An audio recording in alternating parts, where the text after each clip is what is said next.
Hey everybody, this is a Platinum Knight here with another video game collection video. And today's video game collection video is going to be my PS4 games. I actually made a PS4 collection video way back in 2018. And when I look back on that video, I do admit I feel like I could have done a better job. And when I re-watch that video, it does seem outdated. But now that the PlayStation 5 is out, and now that it's safe to say the PlayStation 4's lifespan is almost at its end, and because it's kind of starting to look like I'm not going to buy any more PS4 games for a while, as I'm going to be buying PlayStation 5 games for a little while, I thought, yeah, now is pretty much the best time for me to remake my PS4 collection video and see what I have got and collected over the years. Like I said, PlayStation 4 would have to be one of my favorite consoles of all time. I had so many good times and made so many good memories with that system. I have done so many live streams on PS4. I streamed a lot of these games. And so, yeah, I believe I have been collecting PS4 games since 2014 all the way up until now. And so, without further ado, let's take a look at my PS4 games.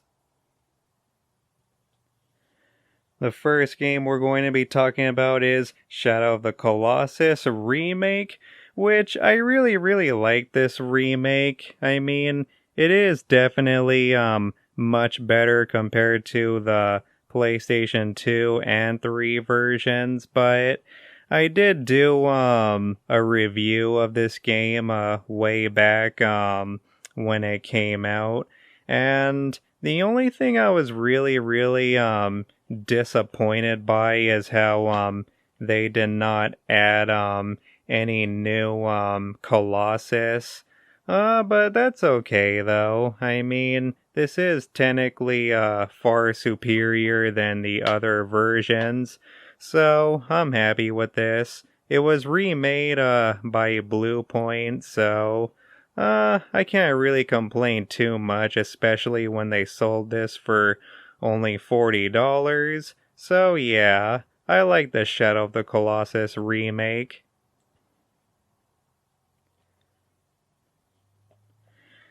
Here is the Kingdom Hearts collection. It is Kingdom Hearts HD 1.5 and 2.5 remix. As you guys can see, it is still currently sealed. So it is brand new, which, man, I have just not been able to find the time to play these games. I mean, I know they're pretty good. Oh, it even says it's new right there. But yeah, I mean, I really want to get into this series, but due to all the new games that have been coming out recently, I just haven't been able to find the time, man. But one of these days I am thinking of playing these games and doing a review of each of them one day. But for now, I'm just am going to keep it sealed for now. And hopefully one of these days I do find some time to play these games because I know that they are epic. Here is Fallout 4, another game that I reviewed way back, and I don't know, man. I mean, I know this is kind of an unpopular opinion, but I still really like this game, you know? I had a lot of fun with it. Now, keep in mind, to this day, I still have not played Fallout 3 or Fallout New Vegas. The Fallout fans keep saying that those games are better, which I'll see for myself one day. But I don't think Fallout 4 is that bad as everybody says it is, I still had a good time with it. But yeah, I am aware that Fallout 4 is missing a lot of features that the other previous Fallout games had. So I'll see for myself one of these days. Ooh, I got this one from Target. And they were promoting Doom and Dishonored 2 at the time, which, that's pretty cool. Oh, and Elder Scrolls Online. It's pretty interesting looking back on some of these things. But yeah, the Fallout community likes to say that Fallout 4 is one of the weakest in the series.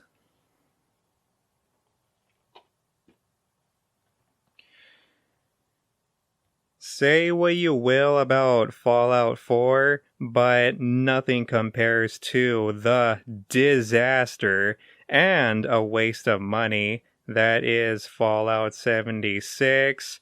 I swear, man. I mean, the only reason why I got this game, especially when it first came out, is because at the time, a lot of my friends said that they were planning on getting this game too. So I thought, well, okay, if all of my friends are getting it, then I didn't want to feel like that I was missing out or being left in the dust. And so I ended up getting it too. And it sucked. And what sucks even harder is most of my friends that told me they were going to get this game, they ended up not getting it the moment they saw the bad reviews and how awful the gameplay actually was. So, oh well. That's what I get for trusting some of my pals. But I mean, I did had some fun with this game, but not a lot though. It's still pretty terrible. Keep in mind, the last time I played this game was pretty much 3 months after it came out. This is another game that I did review and saying how awful it was. And don't get me wrong, now that it is currently 2021, Bethesda is still updating it, and I'm pretty sure the game is much better now. But still though, I mean, even with its current updates, there's still a lot of people saying it still has a lot of problems. There was so much controversy with this game, man, I swear. There was that whole no canvas bag thing. There was that whole whatchamacallit, that Nuka-Cola that wasn't even made out of glass or something like that. There was that whole they tried to make it up by giving out microtransactions, and you couldn't even buy a canvas bag in the real game. And it was such a disaster, man. Maybe one of these days I will revisit Fallout 76. Maybe do a live stream or a look back review. But for now, I have no intentions or plans on playing this game anytime soon, so oh well.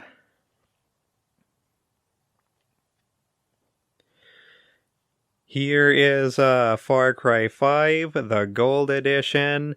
I also did a whole unboxing video and doing a whole what you get in the Gold Edition. I even did a review, and believe it or not, this was actually my very first video game review. This was one of my very first videos that kickstarted this channel at the Platinum Night Games. And believe it or not, to this very day, my Far Cry 5 review is actually one of my popular videos on this channel. It currently has, I think, 50,000 views, which, wow. Thanks everybody for all of your support. I mean, you have no idea how much that means to me. I'm so happy that one of my first videos became popular. And yeah, and you know, when I look back at my Far Cry 5 video, I will say I felt like I could have done a much better job with it. But it is what it is. It's too late.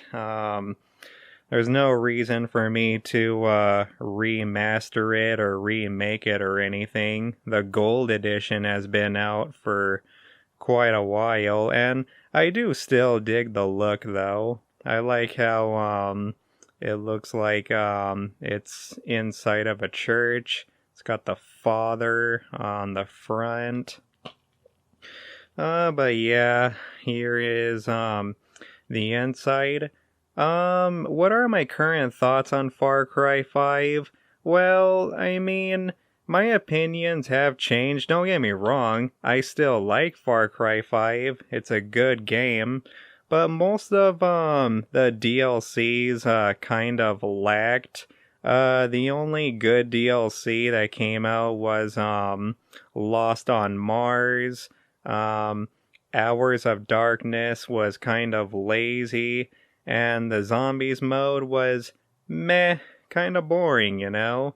Pretty much the only reason to get this edition was to be able to play Far Cry 3 Classic Edition. But yeah, I pre-ordered this, so I ended up getting all the extra stuff. Let's see. The codes are expired now. It does say somewhere. Oh, I don't know where it says.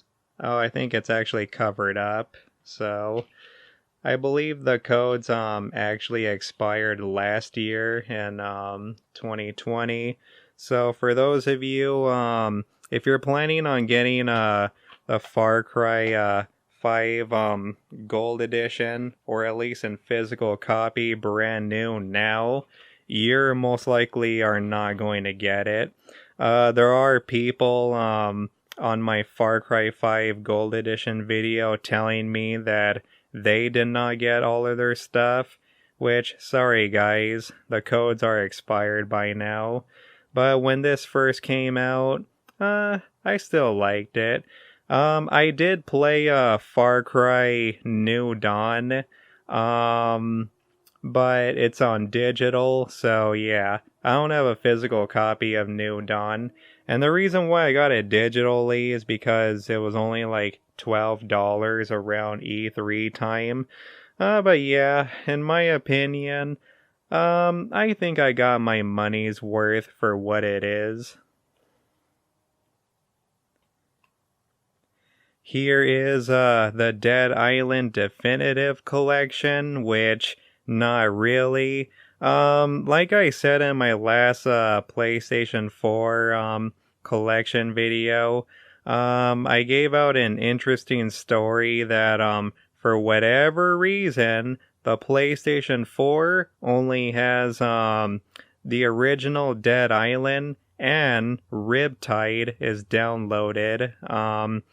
You have to use a code in order to install Riptide. But yeah, if you get this used or a little bit late, it only comes with the original Dead Island on disc.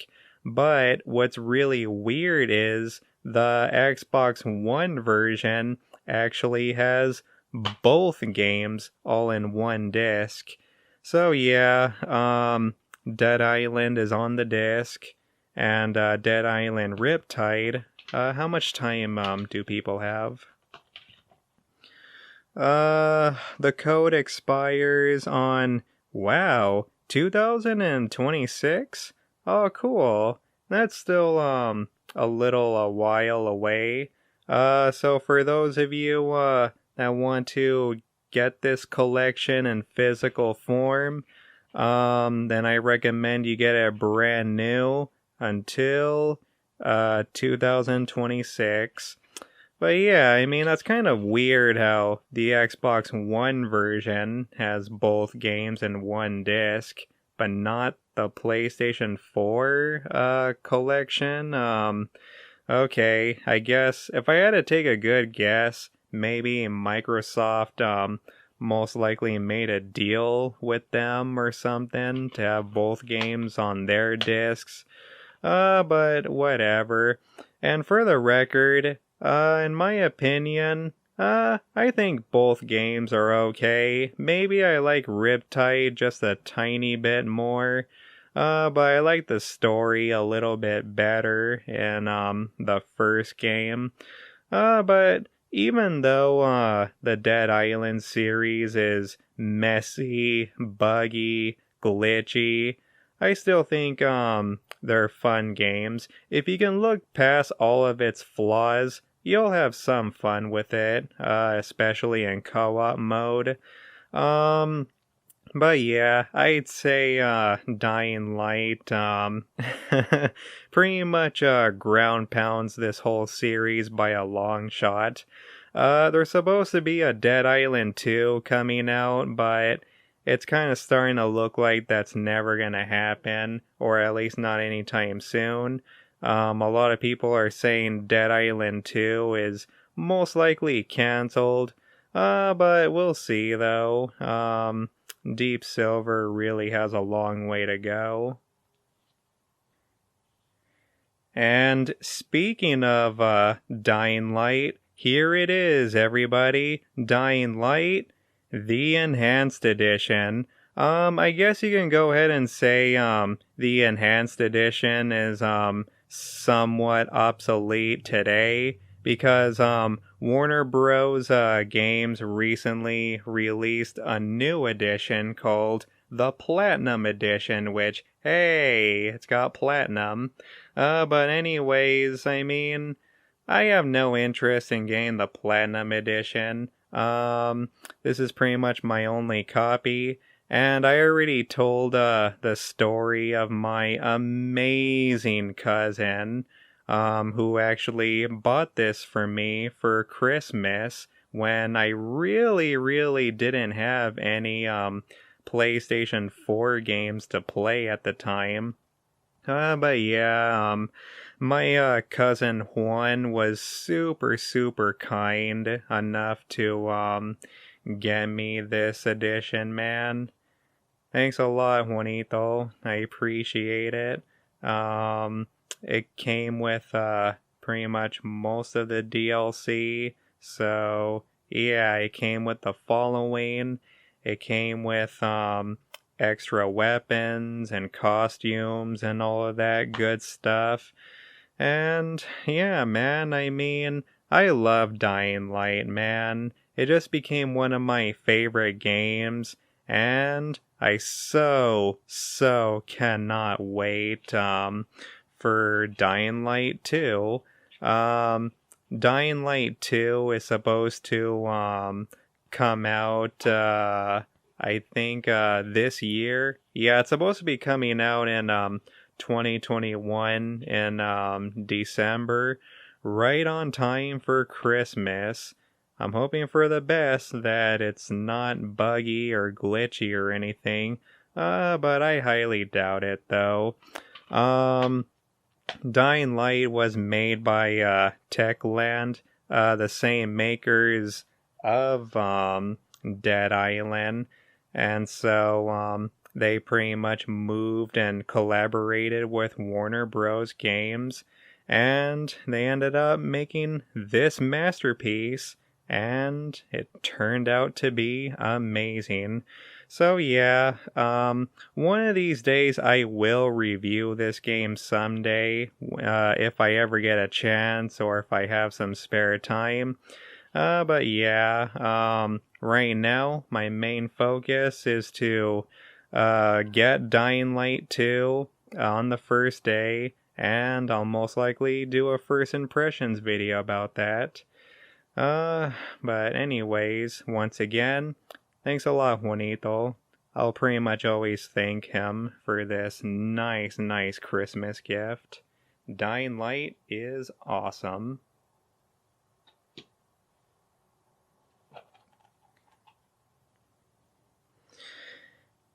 And here is my dreaded copy of Rime, and when I say dreaded, I'll let you know what that means. To this day, I still have not played it as it's sealed.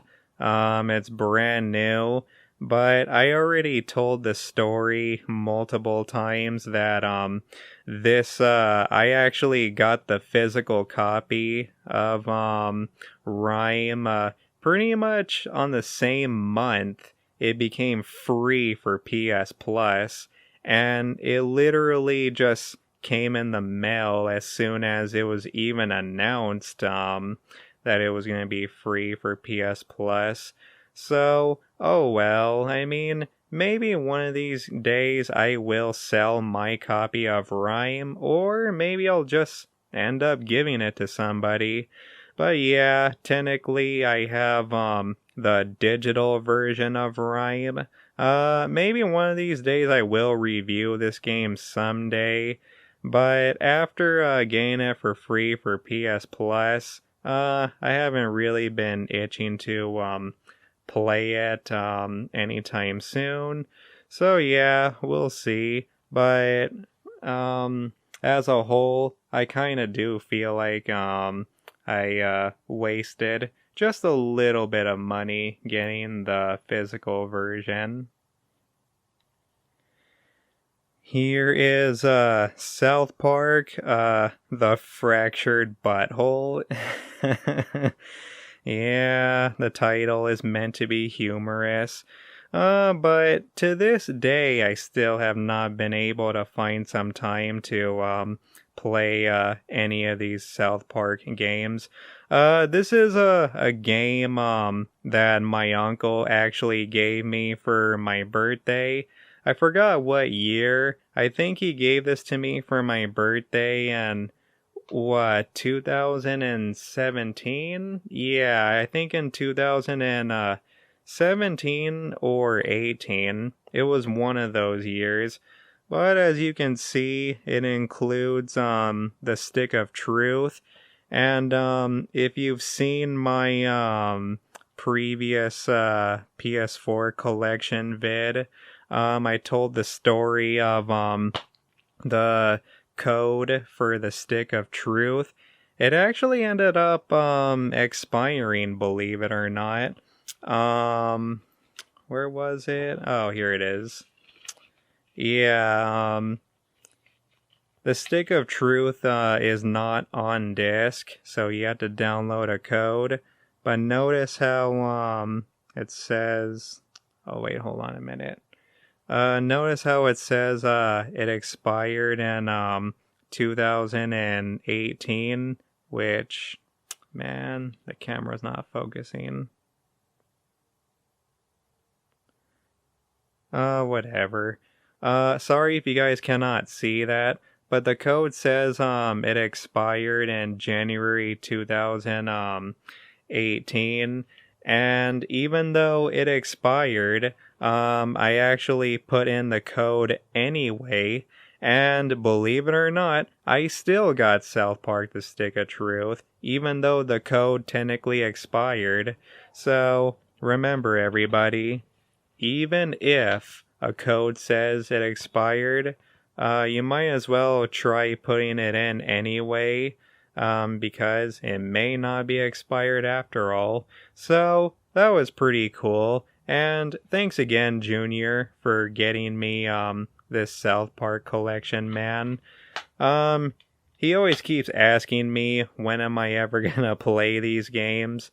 I will someday. It's just, a lot of new games will not stop coming out. But yeah, one of these days, Junior, someday, I will review both the Stick of Truth and the Fractured Butthole. Here is Persona 5, the Greatest Hits Edition.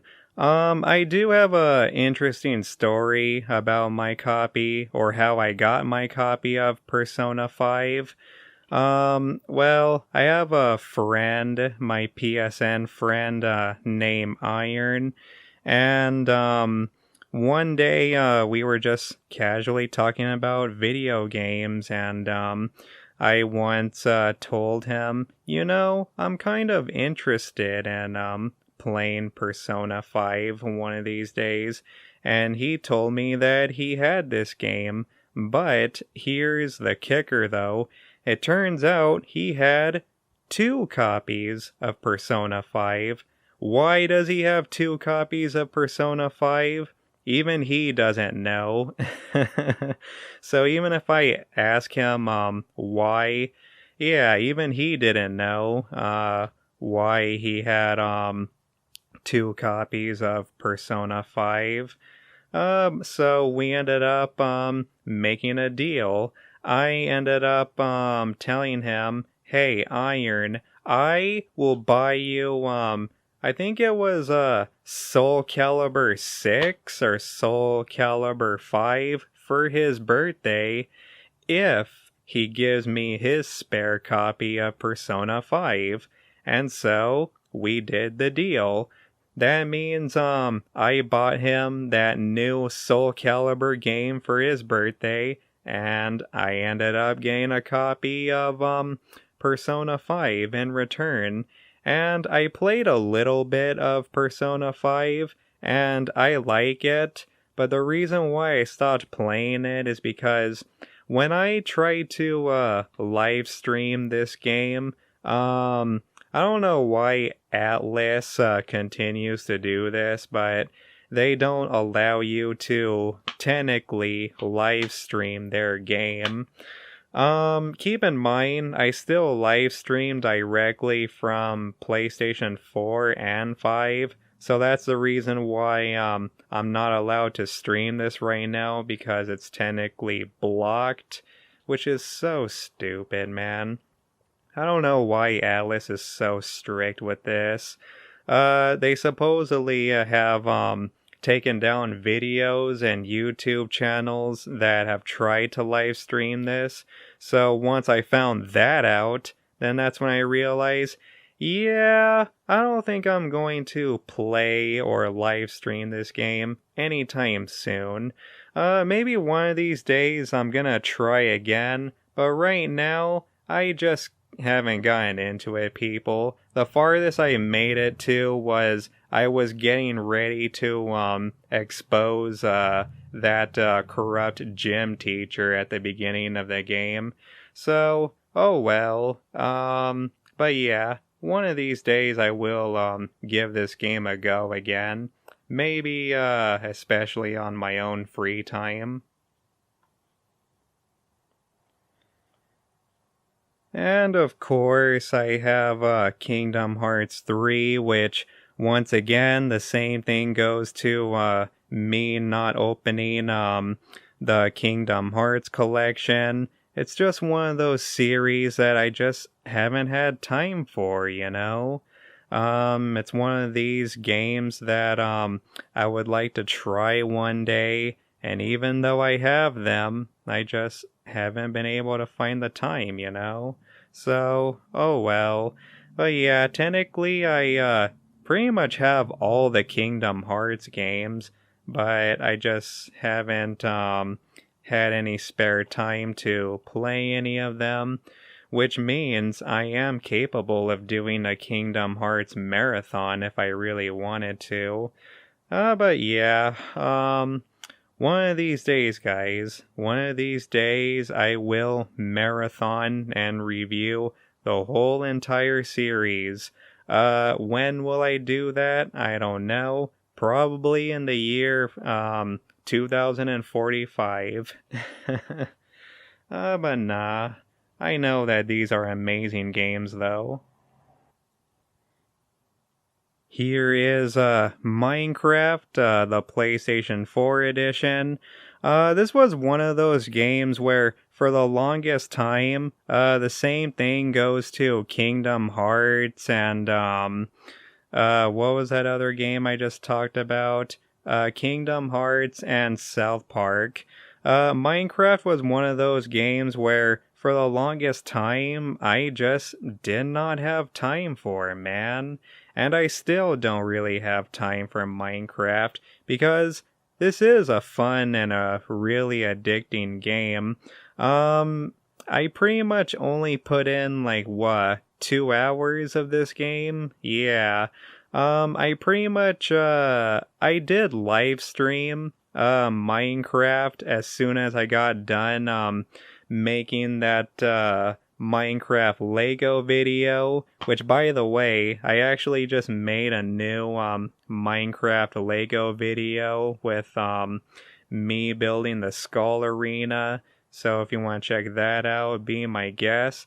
But when I did the Minecraft Lego, Pillager Outpost set, yeah, that was pretty much, the same amount of time I played Minecraft was just an hour. And after I got done streaming Minecraft, I ended up playing another hour on my spare time. So in total, I really didn't play too much Minecraft. It's a fun game, but I'm just not ready to get addicted right now, you know? I got other games that I need to finish and work on. But we all know what Minecraft is. I mean, if you've never heard of Minecraft, you're technically living under a rock.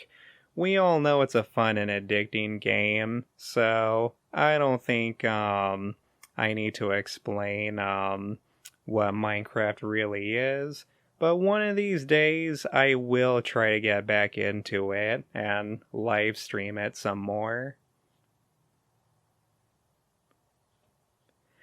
Here is my copy of Resident Evil Revelations 2.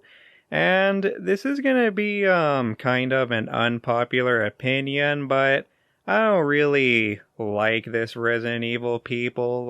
I'm sorry, it's one of my least favorite Resident Evils.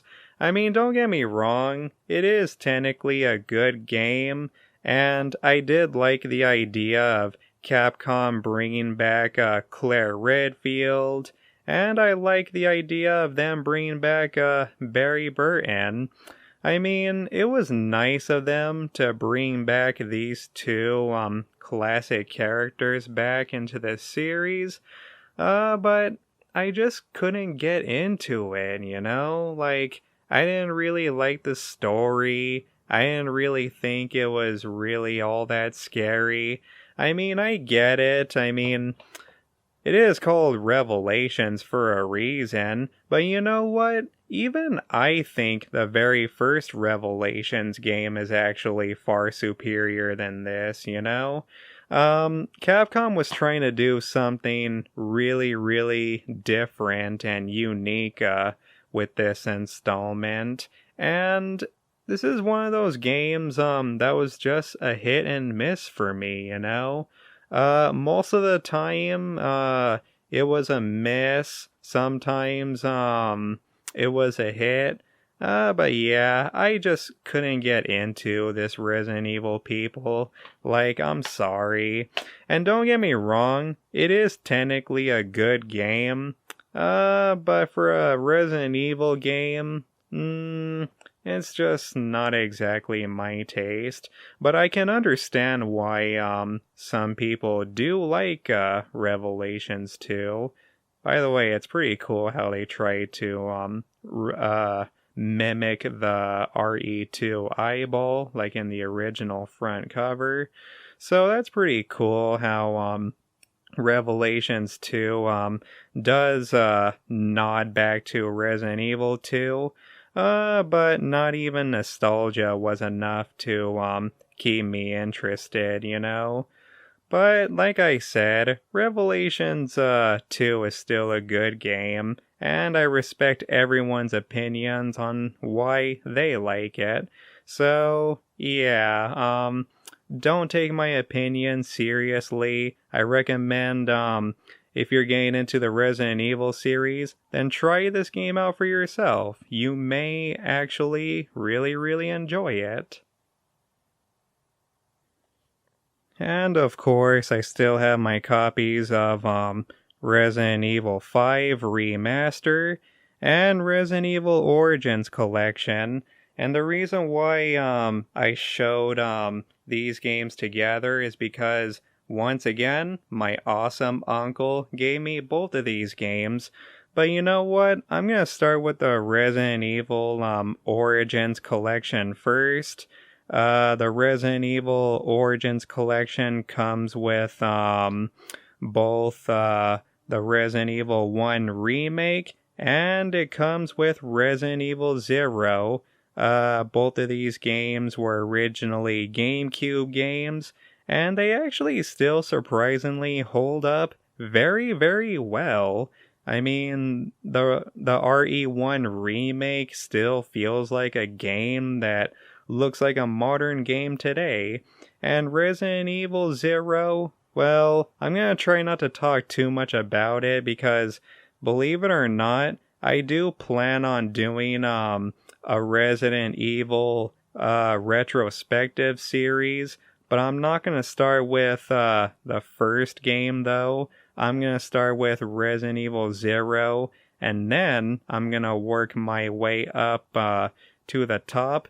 But yeah, I mean, thanks a lot, Junior, for getting me this collection. From what I understand, it's kind of expensive now to try to get this in physical copy. It's a lot easier to just get these two games digitally or separately. I was honestly surprised how Resident Evil 0 somehow managed to implement DLC, so you can get alternative outfits for Billy and Rebecca. I thought that was kind of interesting. It kind of makes me wonder why Capcom doesn't do the same with all the other Resident Evil games. But, oh well. That'll be a mystery to me. But, here's the thing though. My uncle also got me Resident Evil 5. I played Resident Evil 5 when it first came out on the PlayStation 3, and like most people, I was disappointed. And don't get me wrong, I mean, even when it first came out, I always thought Resident Evil 5 was a good game, but when you compare it to Resident Evil 4 or all the other Resident Evil games, I'm pretty sure you can imagine, as a Resident Evil fan, such as myself, then yeah, of course I was a little disappointed. But you know what? Over the years, though, I have grown to appreciate Resident Evil 5 a little bit more. The PS4 version pretty much comes with all the DLC, and that's pretty nice, you know? I like how this remastered collection comes with pretty much everything. So, for those of you that were disappointed in the PlayStation 3 version, then I recommend you try the PS4 version. The co-op is still pretty fun, which that's pretty much what it's known for. So yeah, where's the other one? Yeah. Once again, thanks a lot, Junior, for pretty much getting me these Resident Evil games. And he actually got me these Resident Evil games when I didn't have too much to play on my PS4 when I first got it. So, yeah, man. Once again, thanks a lot, Junior, for getting me these games. I'm so happy that I have these in my collection.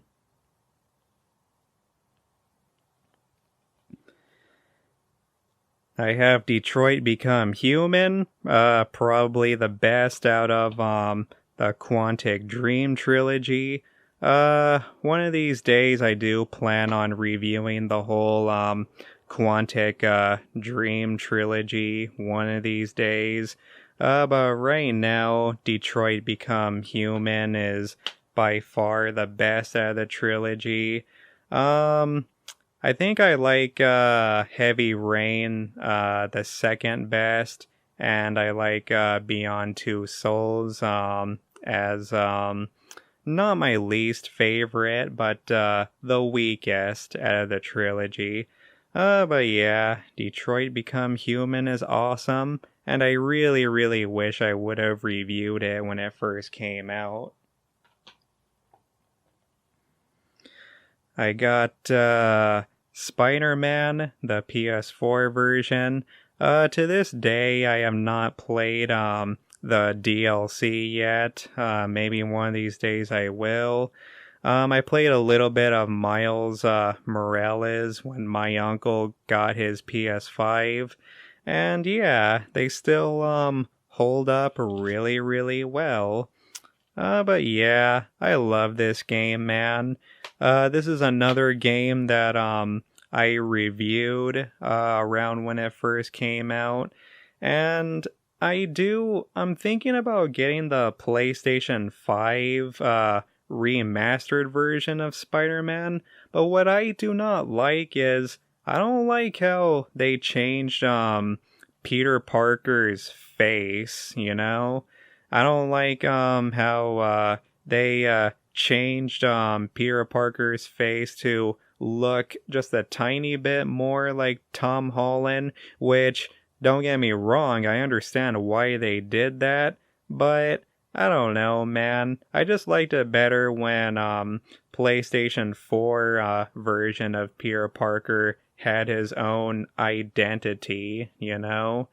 But I'm pretty sure I can get used to it, and I'm pretty sure Spider-Man on the PS5 is still, obviously a great and fun game. But the PS4 version will be the most nostalgic to me.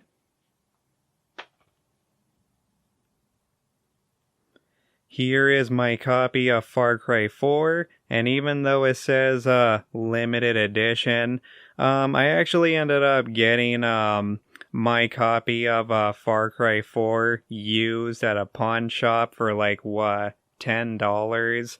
So I actually I didn't really get any of the extra stuff that was included in the limited edition, which, oh well. But even though I technically ended up getting the standard version, I still had a lot of fun with it, obviously. I still like Far Cry 3 the best. But Far Cry 4 was still, okay. And the same goes to Far Cry 5, and wasn't really a fan of New Dawn that much, but I'd say that, Far Cry 4 is somewhat one of, the better ones in the series. But yeah, I still like Far Cry 4. It's a good game. I like, Pagan. I have, Dreams from the makers of Little Big Planet. Dreams is one of those games that, I played for just a little bit. I actually, pre-ordered Dreams, so this was a game that, I sort of wasted my money on. I pre-ordered it, but I did not really play it all that much on the first day, so, oh well. But from what I played of it, just like with Minecraft, Dreams is an amazing game, okay? Dreams is all about building and creating your own levels, but Dreams is also one of those games that it's easily to get addicted to, and I just don't really have too much time anymore, you know? Just like with Minecraft, I don't have time to play that game, and I didn't really have too much time to play this game, but I did play a lot of good levels, though. I played a lot of different people's levels. I ended up playing a bunch of Resident Evil levels. I ended up playing a Metal Gear Solid level. I played some Mario levels, some Super Mario 64 levels, and I played a good handful of original people's levels. I do love the soundtrack. The soundtrack is amazing. Believe it or not, I actually do use the Dreams soundtrack in some of my videos. I don't know if some of you have noticed. But Dreams is a lovely game, though. For those of you that are looking to be creative, then Dreams is definitely the game for you. I just don't really have too much time to play it. Will I ever make my own level? Someday. I did play Little Big Planet, and I made a couple of levels in those games. So, who knows? Maybe if I ever feel motivated enough to create my own game, then I'll be sure to do so and live stream it.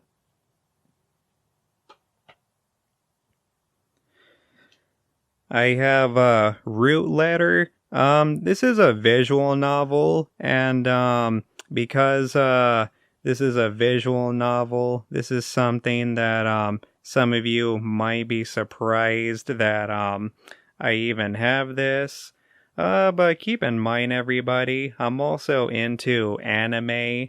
I love anime. I watch anime.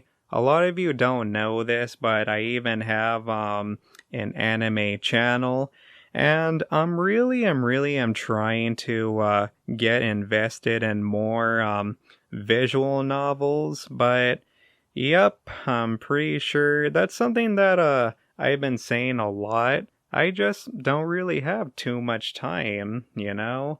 But I'll try to make some time one of these days to play more visual novels. But yeah, I'm glad that I at least have Root Letter. So that way if I ever want to get invested, this game is waiting for me. So yeah, I just read the description of the game and I thought it sounded pretty interesting, and I might live stream this on my anime channel one of these days. I have Clannad. Now this is a game that I thankfully made a lot of time for. Clannad is also a visual novel, but this was actually imported from Japan. It even gives you the option to switch the text from Japanese to English. Clannad is actually based on one of my all-time favorite anime shows of all time. So, I'm really happy I have the visual novel, only because I am a huge fan of Clannad, or the series in general. So yeah, I actually made it pretty far in this game, believe it or not. I did Nagasa's route, I did Katomi's route, I did Tomoyo's route, I did the twins route, and I even did her route.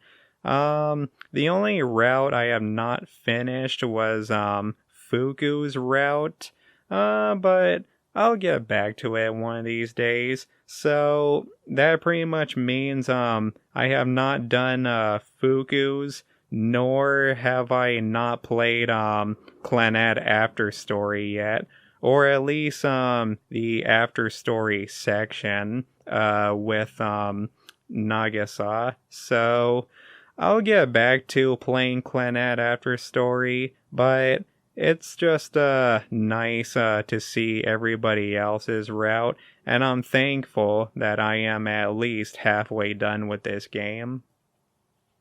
I love Clannad. I have Horizon Zero Dawn, the complete edition.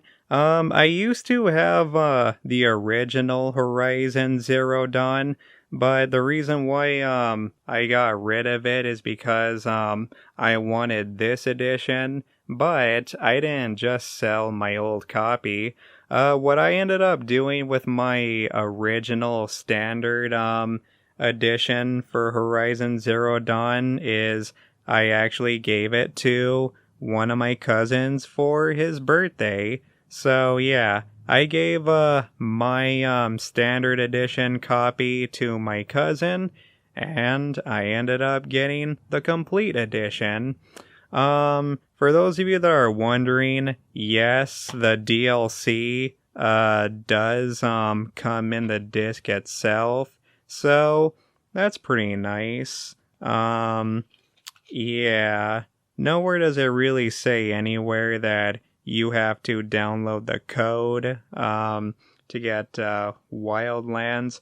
All it really says is these are the codes for the digital art book, and it comes with a PS4 theme, which now that I have a PlayStation 5, that's not very useful, which, man, I really can't wait until the PlayStation 5 has themes, just like in the PS4. I want to re-download some of these themes, man. But I guess I have to be a little bit more patient. But yeah, I like Horizon Zero Dawn, and I cannot wait to play Horizon Forbidden West. Here is my copy of Nier Automata. This is an awesome game, man. This game is so much fun. I was honestly surprised. This was pretty much the game that got me into hack and slashers, soft RPGs. Glory to mankind. Here is the inside. I already told the story in my last PS4 collection vid that it was me and my cousin that were trying to look for anything we could for Black Friday, and I really wanted Nier Automata because I always thought that it looked really interesting, you know. It was on sale for just $25, but the problem was for a second I thought they sold out, and I just couldn't really find it anywhere. I believe I got this at Best Buy, and believe it or not, my cousin, he actually found the very last copy of Nier Automata. It wasn't anywhere else inside that Best Buy except this copy. So that was really cool. Once again, shout out to my cousin Juan for finding most likely the last copy of Nier Automata. We didn't really ask any of the employees if they had any more copies of Nier. My cousin pretty much just found this one, and I ended up getting it. So yeah, luck was on my side, all thanks to my cousin. Here is the Borderlands The Handsome Collection. I have the very first game digitally, but yeah, the Handsome Collection, I don't know. I mean, it doesn't really make sense how the first game is not in here, but the Handsome Collection at least comes with Borderlands 2 and Borderlands the pre-sequel, but not the original game for whatever reason, and I can kind of understand that, but you know, even though I really dig this collection, I ended up making the mistake of playing these games in a row, and it got to the point where I kind of got a little bit worn, you know? Like, I kind of got tired of playing Borderlands. This handsome collection also comes with all the DLC, so I ended up playing the very first Borderlands, then Borderlands 2, and all of their DLCs, to the point where, you know what? I think I'm getting sick and tired of Borderlands, you know?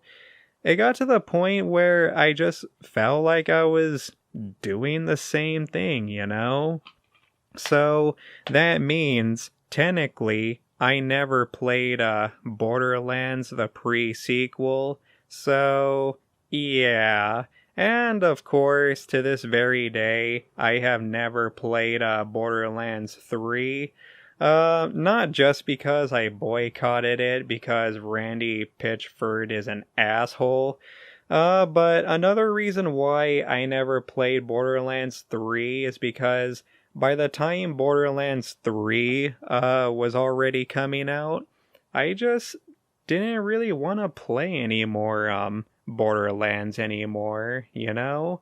I got so exhausted. And yeah, that was pretty much the end for me getting into any more Borderlands games. But will I go back to playing Borderlands 1, 2, and the pre-sequel, and maybe Borderlands 3, especially if it becomes free for PS Plus? Maybe one of these days I'll play Borderlands 3. But for now, I think I'm good, you know? Yeah, I'm okay, not playing Borderlands for a very long time. But this is a really, really cool collection, though. I do like how it comes with 2 full, open world games with all of its DLC and content. I have, Naughty Dog, The Lost Legacy. For the record, yes, this is the UK version, even though on Amazon I clearly ordered the American version. For whatever reason, I ended up getting the foreign version. If you can look closely, yeah, it says Peggy 16. Which, don't get me wrong, I mean, I'm not really bothered or annoyed by it. I just thought that was a little bit weird how they gave me the UK version instead of the US version. But yeah, I have Uncharted Lost Legacy, and keep in mind, I do have Uncharted 4, but it's not mine though. It belongs to my uncle. And I have the Uncharted Nathan Drake collection, but it's digital though. I got the Nathan Drake collection when it was free for PS Plus. But yeah, that's actually pretty cool. So technically I do have all the Uncharted games. It's just some of them aren't mine, or some of them are digital.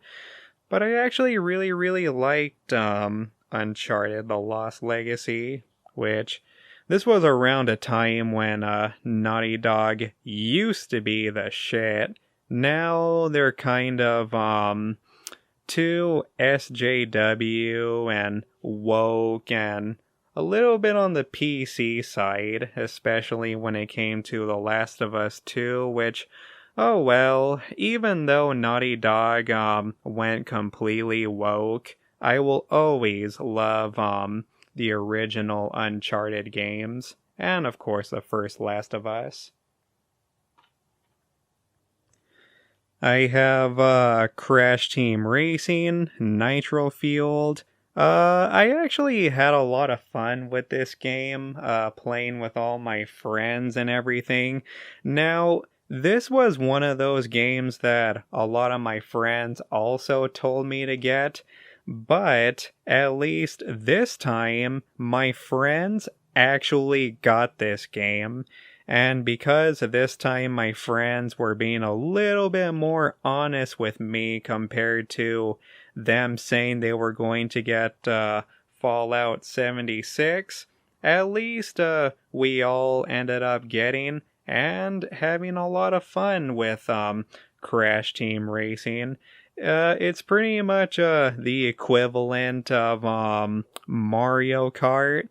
And yeah, I had a blast with this game, and owning some of my friends, which, sorry guys, but no, I have gotten owned plenty of times by my own friends. Crash Team Racing is a well-balanced game.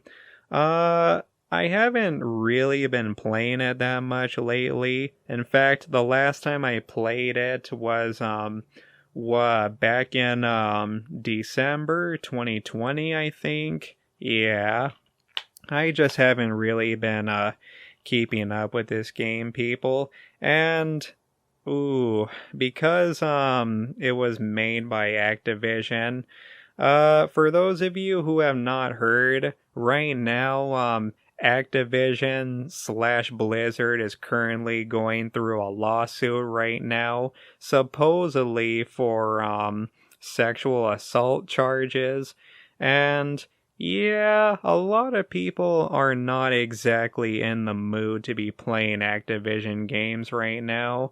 And in all honesty, neither do I, but not because of a lawsuit. It's only because I just haven't legitimately been motivated to, you know? But yeah, the lawsuit is also somewhat part of that lack of motivation. But will I ever go back to playing with this? Will I ever go back to playing Crash Team Racing? Probably one of these days, if my friends want to, and I might live stream this again. But for now, that's kind of starting to look like that's not going to happen for a very long time, as my friends are also boycotting Activision. I have my copy of Red Dead Redemption 2 on the PS4. This is one of those games that I only played a couple hours of, and even though I have never beat it, I just know it's gonna be amazing. I at least want to beat the story mode real soon. Yeah, when I got my copy of Red Dead Redemption 2, it came with that golden collapsal cup. I even made a video on it, so if you guys want to check that out. But yeah, I got Red Dead Redemption 2 along with that golden collapsible cup, and that was really cool. I actually still have it, even to this very day. So yeah,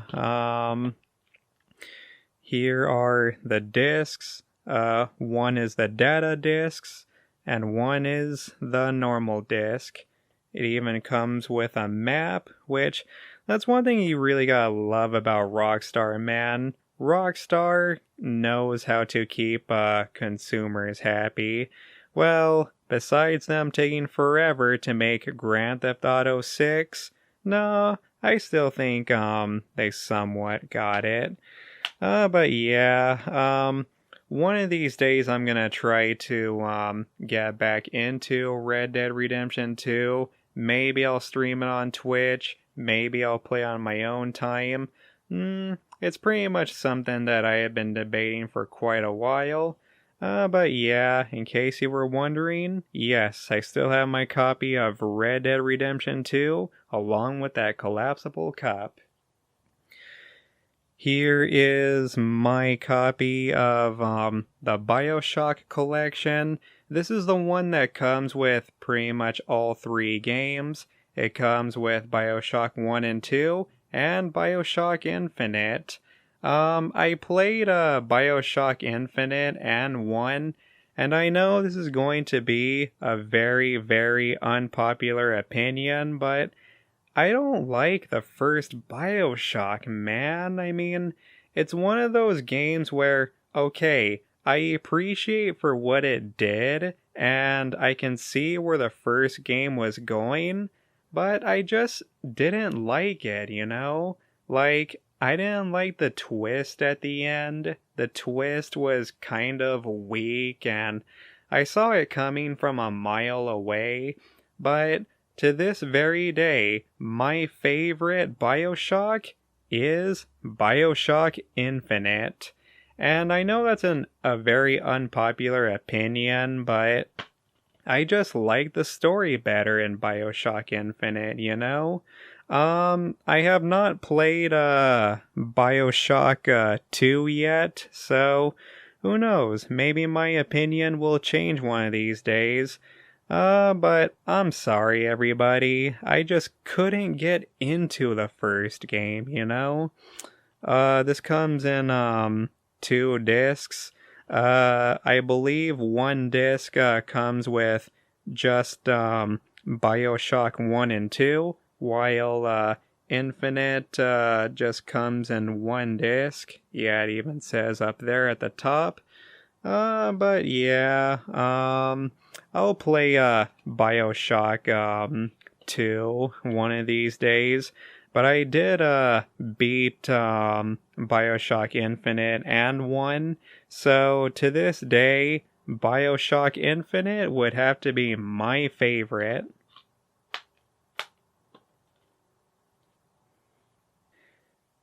And of course, here is my copy of Bloodstained, which is an awesome Metroidvania game. This is a game that I also reviewed, and I still love it, man. This is a really, really fun game. I still like Igarashi. I still think Iga is a badass. Pretty much, ever since I did that, Bloodstained review, there has been so many updates and added features.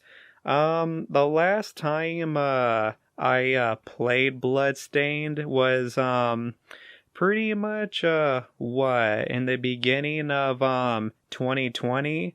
I managed to get the platinum trophy for this game, and it was worth it, man. This game is so much fun. I enjoyed almost every minute of it. This was pretty much the game that got me into other Metroidvania games, and I can't wait till I actually find the time to give more Metroidvania games a chance. So, yeah. Thanks a lot, Igarashi. You did good, okay? This would probably have to be one of the best crowdfunded games. Next up on the list is Ni no Kuni 2. Now, I actually have an interesting story on how I obtained this game. It was one of a good friend of mine's birthday for 2019, and I bought her the Resident Evil 2 remake for her birthday.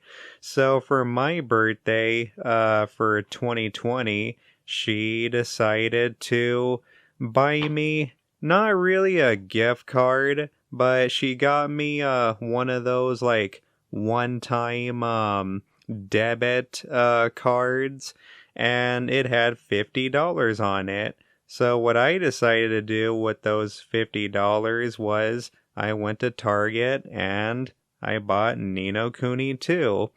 But I didn't just buy Ni no Kuni 2. I believe I got Ni no Kuni for just $20. It was on sale at Target. And so, some of you might be wondering, well, what did I do with the rest of the $30? Well, I got myself a 20-piece garlic parmesan chicken wings at Wingstop. I'll tell you, that was a really, really good day. Thanks again, Samantha, for giving me that $50 card. I ended up getting Ni no Kuni 2 on sale at Target, and I got myself some delicious Wingstop. Next is probably one of the most divisive games and controversial, Cyberpunk 2077. Once again, man, I mean, I stand by my opinion that I did put a lot of hours into this game, you know? And I've always said that I'd be lying if I didn't have some fun. I mean, yeah, okay, obviously when this game first came out, it was buggy, it was glitchy, it was broken, the developers lied to us, and ooh, it turns out the disc was already out. Hold on, let me put that in. But yeah, Cyberpunk 2077 was a disappointing game. And I'd also be lying too if I wasn't a little bit disappointed, but, you know. I mean, here's the thing though, man. Even though, Cyberpunk 2077 turned out to be a big letdown, at least a lot of the bugs and glitches were hilarious. You know, at least this game can easily be seen as funny and entertaining because of how bad the game was. But yeah, even despite all of its controversies, I am planning on reviewing this game someday. But here's the thing though, I want the title to be Cyberpunk 2077 Review 1 year later. So I'm gonna try to review this game most likely in January or February 2022. Yeah, like I just think it would be really, really interesting to go back to this game 1 year later and see if it improved or not. I put a lot of hours into this game, like I said, and the last time I played it was somewhere during the summer. I think the last time I played it was like way back in April, and I did a lot of live streams on Twitch. So yeah, it would be really, really interesting to see how it improved over time. Did the bugs really get patched, or is it still the same? Oh, by the way, this is pretty much the whole map, which, oh my god. Hold on a minute, everybody. I'm gonna open the whole map that it came with. Okay, oh, that's good enough. It also came with some artwork. I'm gonna try to remove this. You know, even though this was a pretty disappointing game, it surprisingly came with a lot of stuff. All four of the artworks are the same in the back. Now here's the actual artwork. I believe this is where you start in the beginning of the game. This is just some random street in Night City. Hold on a minute. Yep. And of course, I think I have been here before. But yeah, this is just at a beach with a Ferris wheel in Night City.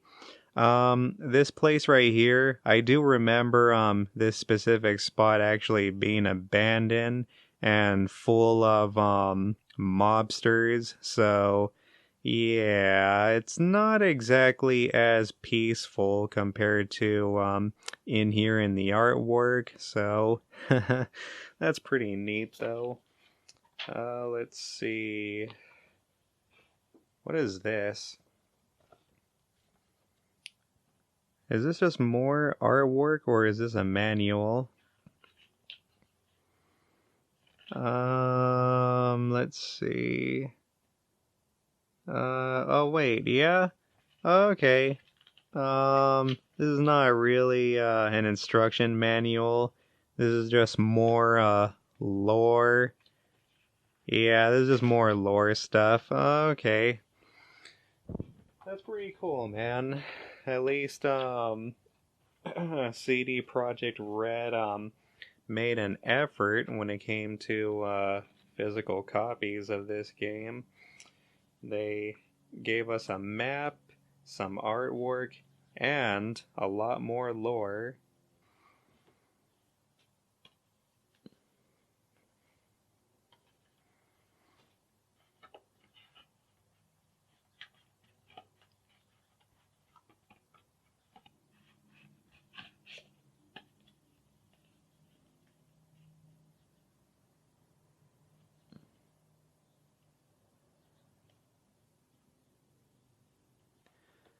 The next game is Ghost of Tsushima. I love this game, man. Really, I mean, this would probably have to be the best game of 2020. And even though I gave Animal Crossing number one on my top whatever list of 2020, I mean, technically, when it comes to taking a game seriously, though, this would have to be number one, okay? I mean, it was the last AAA PS4 exclusive, and yeah, everybody, this game is just a masterpiece. Honestly, I believe that Ghost of Tsushima should have gotten Game of the Year, not freaking Last of Us 2. That was a big mistake. Oh god, speaking of Last of Us 2, no. No, I would rather play Predator Hunting Grounds than The Last of Us 2. But anyways, I honestly feel like Sucker Punch basically just got robbed of the video game awards. Ghost of Tsushima should have won every award. But whatever. I mean, that's just paid marketing. But anyways, yes, I'm fully aware that Ghost of Tsushima has a director's cut for the PlayStation 5. And I will get the director's cut eventually, but right now, I just don't really have the time, and plus, I don't really feel like doing too much research right now. From what I understand too, I believe, this game kind of pulled off, an anti-consumer move. I don't know if you had to buy this game all over again, or I don't know, if you install the PS4 version, you just have to, buy the extra stuff or whatever. I don't know. Like I said, I haven't really done, any research, but I'm hoping as long as you have the PS4 version, you can easily just, buy, the director's cut stuff. But yeah, I'm fully aware they added a lot in the director's cut. So we'll see. We'll see. I might live stream the director's cut version someday. But right now, I love Ghost of Tsushima just the way it is. I have Overwatch, the Legendary Edition. I believe I got this game during Black Friday. I think that was the same Black Friday when I got Nier. I don't know. I totally forgot. You know what? I think I even made a video about it. I don't really remember. But yeah, to this very day, I still have not played Overwatch. Once again, as I have too many video games that I had to finish. I already downloaded all of the codes from my Overwatch profile or user base. And even though the weird thing is, even though it says the Legendary Edition, when you install it on your PS4, I haven't installed it on PS5 yet, but it still says the Origins Edition when you install it yourself. So I don't know, but yeah, I got the Legendary Edition. I believe at Target. I think it was, maybe it was Best Buy, maybe it was Target, I don't really know. But I mean, I do have a good chunk of friends that do play Overwatch. I even have a good friend that plays this all the time, and I am thinking of playing with them and their friends one of these days, but I don't know, man. I mean, I'm just so backed up. I mean, Far Cry 6 and Back for Blood is coming out this month. Yeah, I don't think I'm going to be able to have time to play Overwatch anytime soon. But for those of you who are wondering if I have it or not, well, now you know. I have Modern Warfare 2019. This is a game that I'd have reviewed. Yeah, this is one of those games that I did a full-on review on, not a first impressions video or anything like that. And I like this game, man. I do like the story of this Modern Warfare. It's pretty much just a reboot or a retelling of the Modern Warfare saga. But you know what though? As much as I like this game, it's not a game that I would play forever though. I mean, yeah, I did play a lot of multiplayer, and I did do a lot of live streams. But the thing is, and it's really nothing towards the game itself, but the reason why I eventually stopped playing this game is because it got to the point where, like with any game, I just got kind of bored, you know? I mean, it got to the point where I felt like I was doing the same thing, like with all games.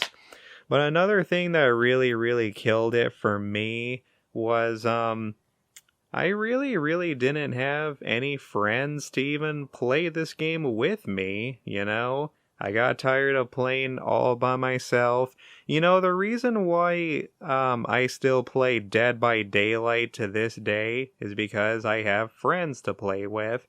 So that's pretty much what happened. I also couldn't really get into what do you call it? Warzone? Yeah, I couldn't get into Warzone as I'm not the biggest fan of Battle Royale games. But I still had some fun with it though. I played a little bit of Warzone. I even did a live stream on it. And yeah, I just couldn't get into it. And like I said, you know, when it comes to not having too many of your friends playing this game, that's pretty much what made me stop playing this game as a whole. But I like this game though. The story mode is good, and the multiplayer brought back nostalgic memories.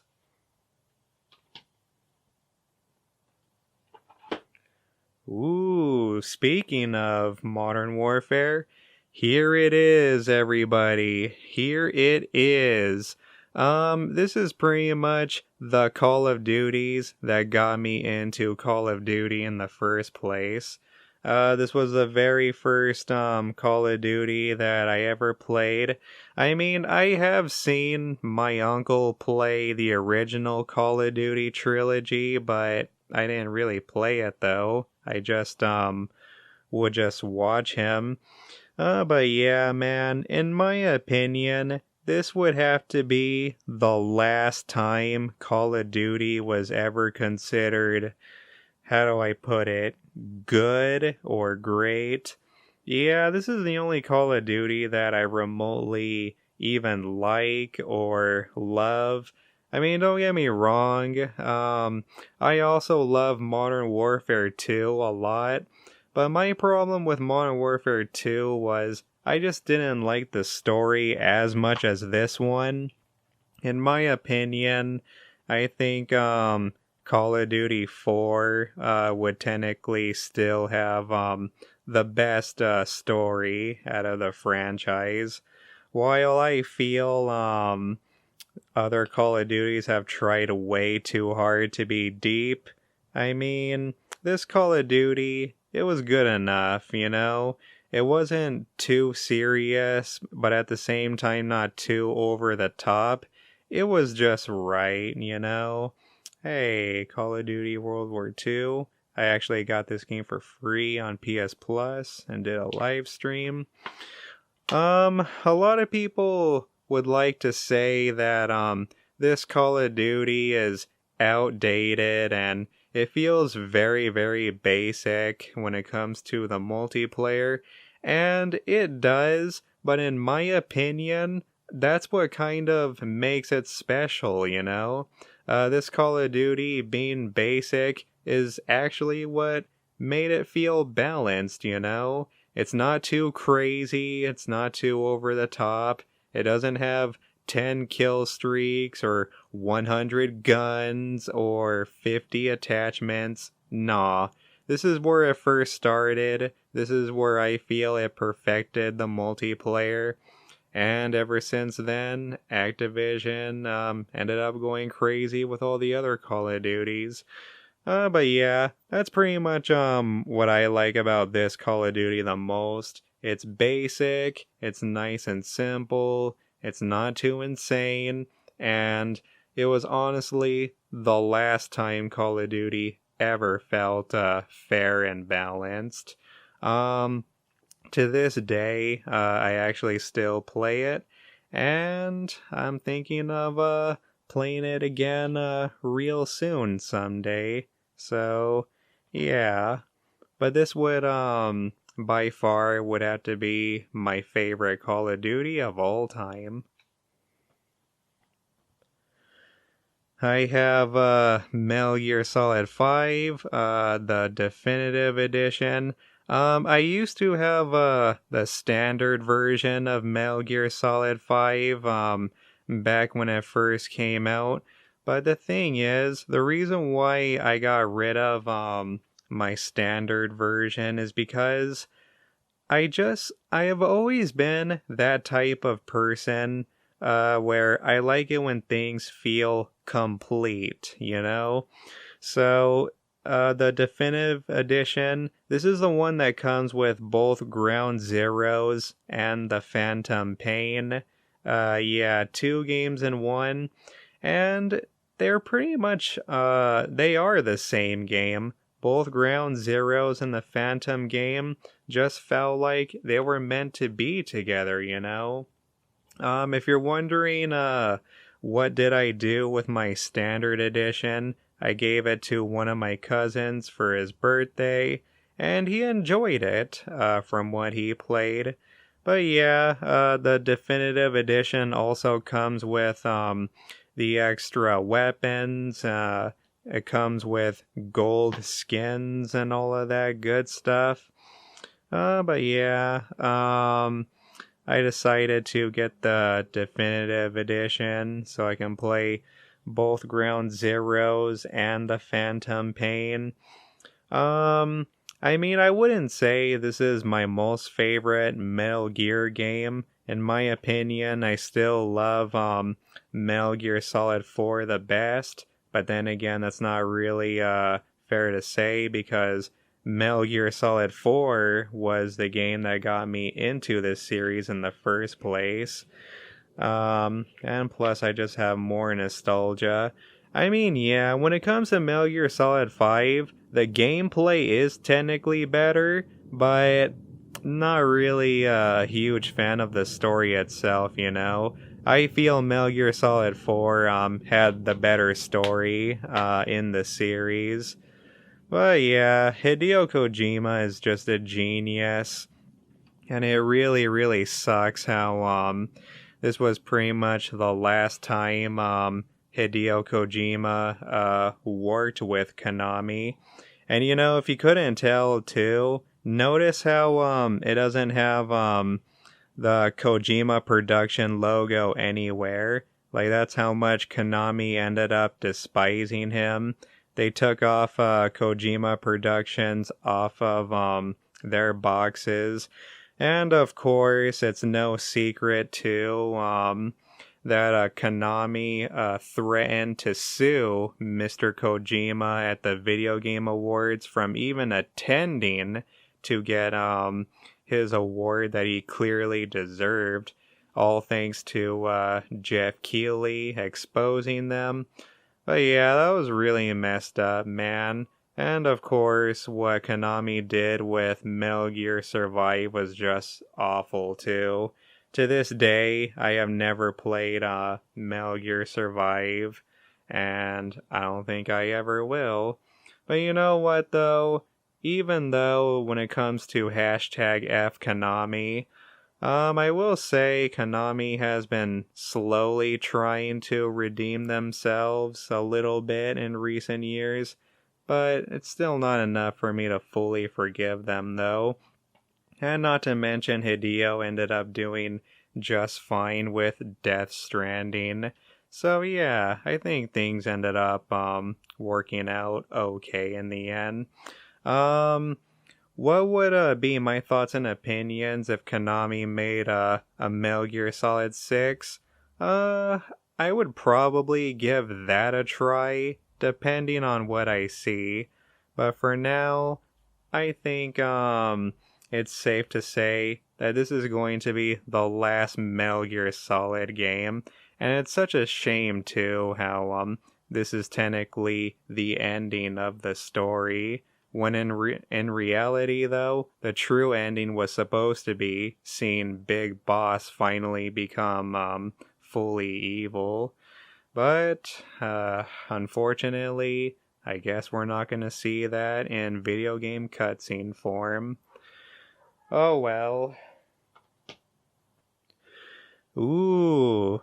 And speaking of Mr. Kojima and Death Stranding, here it is, everyone. I have Death Stranding, the special edition. This is pretty much the Steelbook edition. Yeah. Here is the back. This is the edition that comes with all the golden cosmetics and stuff like that. And I think it was worth it, and getting the Steelbook and stuff like that. Oh, let's see. Here's the cover. But yeah, this is a really nice Steelbook, man. I like how it shows Norman Reedus / Sam Porter being on the front cover. Here is the back, which in a way I feel like they could have done just a little bit better when it comes to the back of the Steelbook. But that's okay. It just says Kojima Productions. Here is the spine. God damn it. I hate it when my camera doesn't focus on the spine. And yes, is 100% made of steel. Okay. And what is inside? Yep, the game itself. And of course, here are all the codes for the cosmetics. A lot of good stuff in here, man. For those of you that want to know what are my current thoughts, I still love Death Stranding, man. I think Death Stranding is still a good game, and I feel like I was being fair towards it. I know that this is one of those games that's not everyone's cup of tea, but I still like Death Stranding, man. I still really, really enjoyed myself. It's not Hideo's best, but you know, still a unique experience though, and I appreciate how Mr. Hideo did something unique and different, you know? And I wouldn't mind seeing a sequel to this game someday. Of course, I would have rather seen Mr. Kojima finish Silent Hills or Metal Gear Solid 6 instead. But of course, because of Konami, that's most likely not going to happen. I gave this game an 8 out of 10.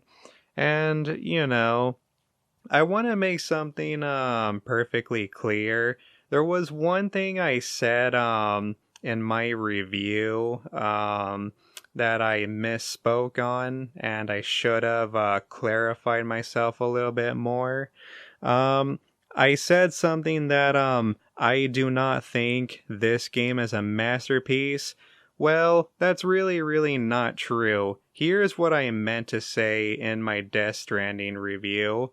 What I meant to say was, I don't think this game is a masterpiece as a whole, but the story is where it's at, okay? The story is a masterpiece, but if I had to count literally everything, then no, I wouldn't really say in terms of gameplay this game is a masterpiece. But I loved the story, man. The story is amazing. Norman Reedus did a fantastic job, Pretty much everybody did a fantastic job. Especially Mads Mikkelsen. He put on a wonderful, great performance. His performance was just phenomenal, and it gave me a tear-jerking reaction. But yeah, I still like Death Stranding. I still think it was justified for me to give this an 8 out of 10. Like I said, the story is a masterpiece, but I wouldn't say the same for the gameplay though. And yes, I'm fully aware that Death Stranding now has a director's cut, which actually looks really, really good. I have not played the director's cut version yet, but from what I saw, I like how you're able to sneak in boxes now, just like in Metal Gear, just like Solid Snake. I like how there's racing, and I like how you can now use catapults and stuff like that. So yeah, everybody, one of these days I will check out Death Stranding, the director's cut version, and hopefully it's easy to purchase, upgrading to the PS5 version. But anyways, thank you, Mr. Kojima, for giving us another good game. Next up on the list is the Bayoneta slash the Vanquish Remastered Collection. I don't know, I mean, in a way, I kind of want to say this is the Platinum Games collection, but not really, as it only comes with 2 games. But no, this is a really nice collection though. It comes with Bayoneta, Vanquish. I still have not played Bayoneta yet, but I have played Vanquish. And like I said, I beat Vanquish when it came out on PS3. But when it comes to the remastered version, I do admit I ended up not finishing Vanquish. I did a live stream Vanquish, and that was pretty much all I played. So yeah, and the reason why I ended up stop playing Vanquish is because, well, I'm pretty sure you can take a good guess that other games have gotten away. But you know what? This is a good collection though. I like how this collection already comes in a steelbook by default for their 10th anniversary, so that's pretty cool. I like that. I like how in the back it's Vanquish artwork, but in the front it's Bayoneta. Bayoneta 3 was announced not too long ago, so it's pretty cool how I had the first game. I have a Nintendo Switch, so I can easily buy Bayoneta 1 and 2. Yeah. One of these days, I still would like to see a sequel to Vanquish, but I don't think that's gonna happen though. I think Platinum Games are doing what they need to do, as they're currently developing Bayoneta 3 right now. Uh, since they got canceled from making Scalebound for Microsoft Xbox, which is so stupid how they canceled it. But anyways, yeah, this is the Bayoneta slash Vanquish collection for their 10th anniversary, and one of these days I will go back and play both of these games from back to back. Ooh, now this brings back some pretty good memories. Here it is, everybody, Days Gone. Now I know to a lot of you that may not sound too special, but this was actually the very first game that I reviewed where I show my face for the first time, people. My Days Gone review is the video where I finally revealed myself. I finally came out of my shell. And yeah, I mean, it could have easily been any game, but I'm glad that it was Days Gone that just so happened to be the video game where I show my face on camera, you know?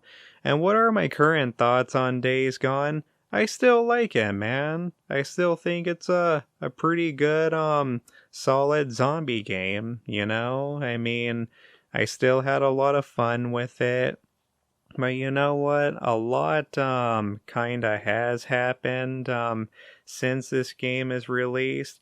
We are sadly are not going to get a Days Gone sequel, which, oh well, man. And the reason why we're not getting a Days Gone 2 is because I believe Sony no longer wants to have too much to do with Ben's studio because it just didn't really make the numbers, you know? Even though it sold very well in the UK, yeah, we're most likely are not getting a sequel to this game because it just did not make the numbers here in the United States. And although I did not agree with the game developer, I think it was the director or the producer. I don't know, I totally forgot. But one of the main developers of this game stepped up and said that oh, for those of you that wait for sales or wait for discounts, don't. This is the reason why you should buy games on the first day. Otherwise, Days Gone would have gotten a sequel, and I don't agree with that, man. That's an opinion that I highly disagree with. I think the developer went the wrong way about it. Look, I mean, the reason why people buy games on day one in the first place is because they're legitimately interested in it, you know? Is because they legitimately thought that it looked good to them. And I thought Days Gone looked good and fun to me, so that's the reason why I paid $60 for this game when it first came out. But if people want to wait for a sale or wait for a discount, then they should be able to do so, you know? So that's an opinion that I disagree with towards a developer. And I get it, man. It sucks how your game doesn't make millions upon release. I understand that. But that's still no excuse to tell people that they should buy basically all games on the first day, okay? That's something that I'm never am gonna agree with. Another thing that ended up happening too was Days Gone is no longer exclusive to PlayStation anymore. It is now on PC, which is good because more people get to experience it.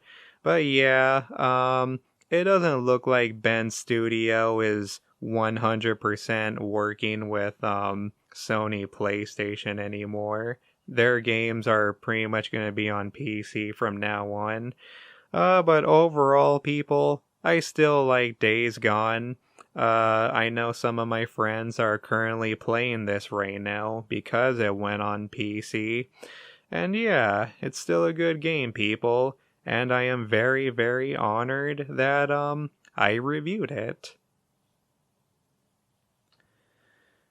Up next is a masterpiece, God of War 2018. Again, this is a game that I actually reviewed around the time of its release.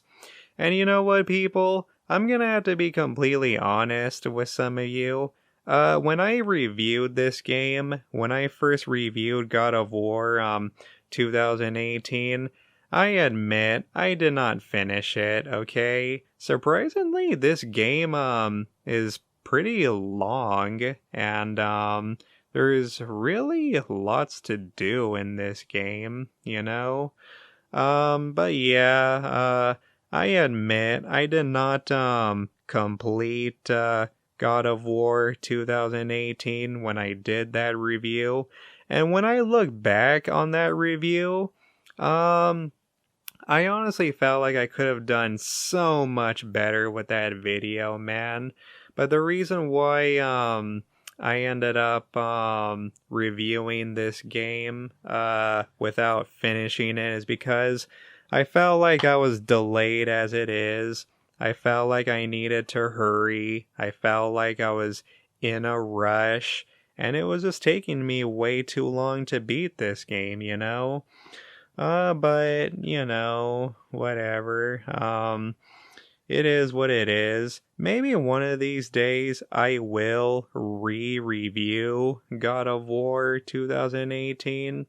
But yeah, my thoughts and opinions is this is such a fun game, man. I love the relationship between Kratos and Atreus.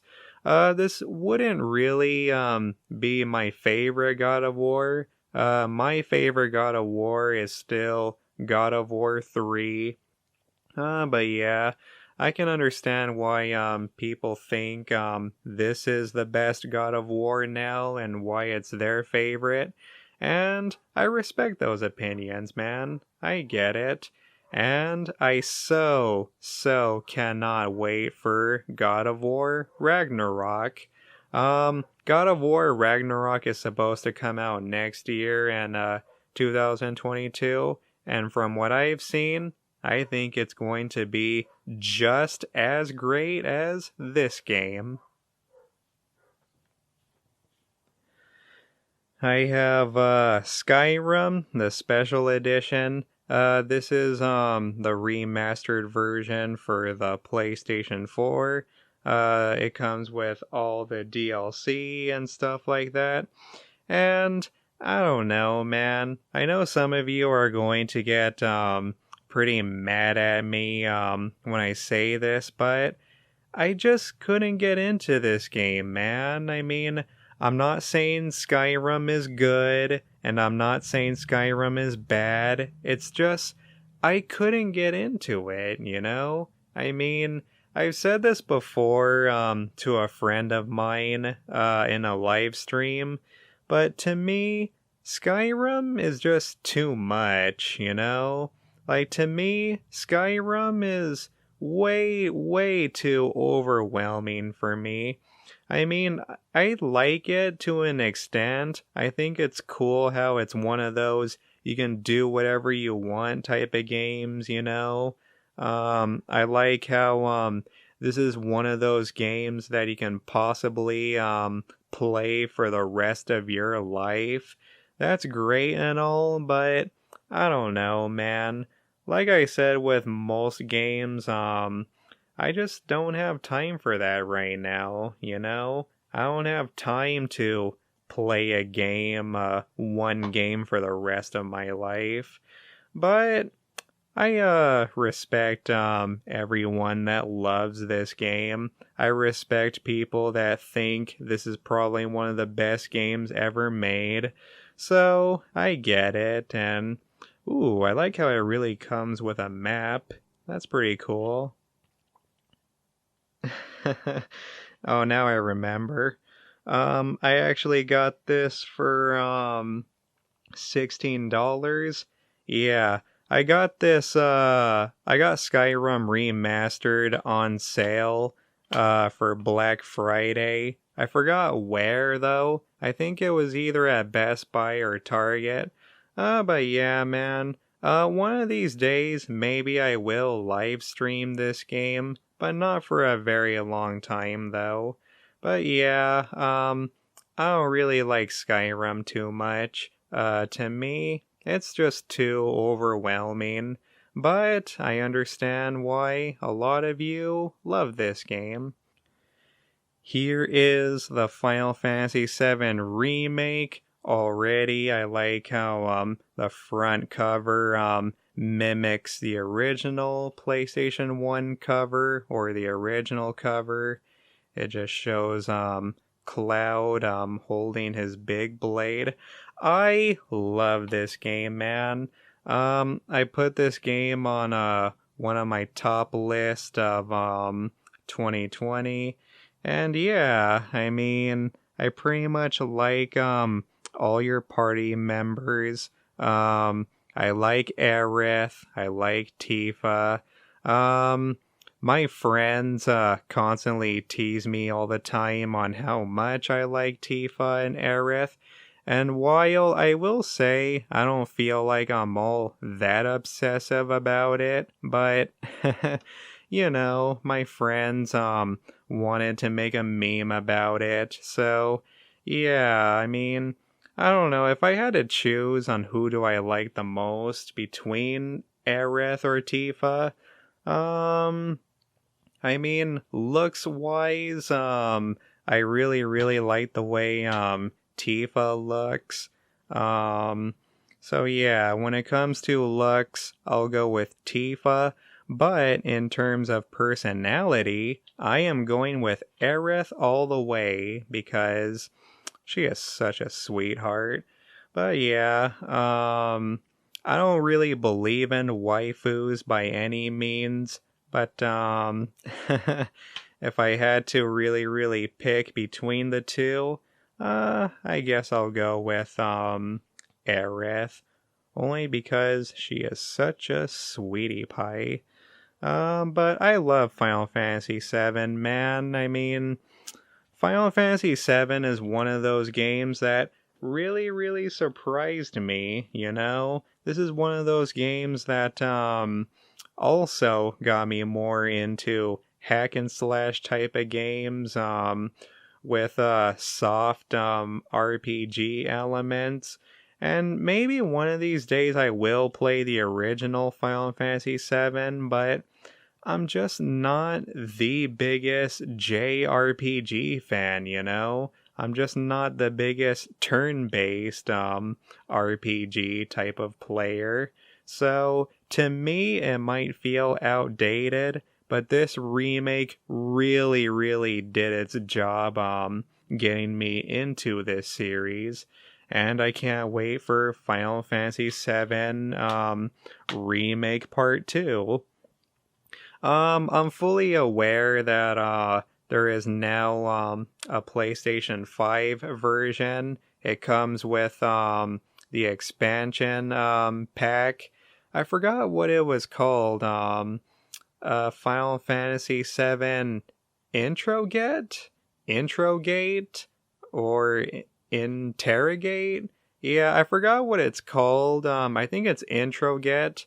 And I haven't played it yet, but one of these days I will, though. I'll play the expansion pass, only because this game is so awesome, and I had so much fun, that yeah, I'll play Introgate one of these days.